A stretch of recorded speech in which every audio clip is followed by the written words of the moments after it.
σε μια ωραία πόλη μπαίνω που έχει ένα φεστιβάλ και τον κόσμο συγκεντρώνει μέσα σε ένα σίνεμα, κότερά μες στο λιμάνι, σε μια πόλη μαγική. Γίνεται η νύχτα μέρα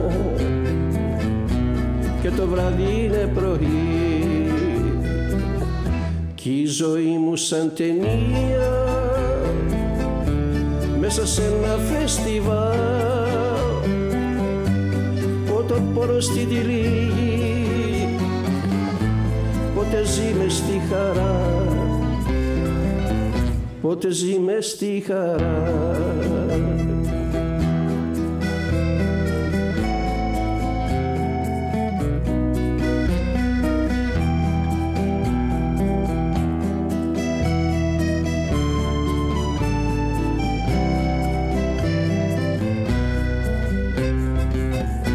Ένας λόφος στολισμένος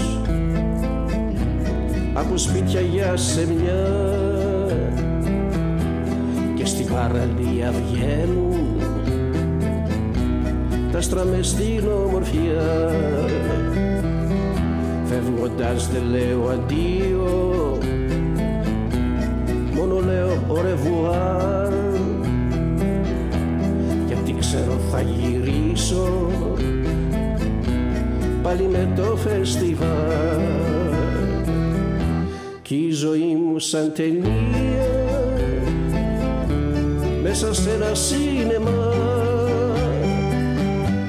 Πότε πορώ στην τυλίγη, πότε ζει μες στη χαρά, πότε ζει μες στη χαρά.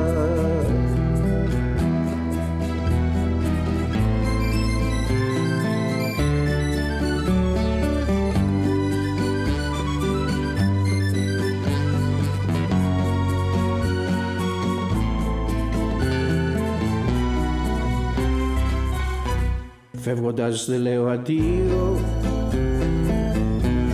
μόνο λέω au revoir, γιατί ξέρω θα γυρίσω πάλι με το φεστιβάλ.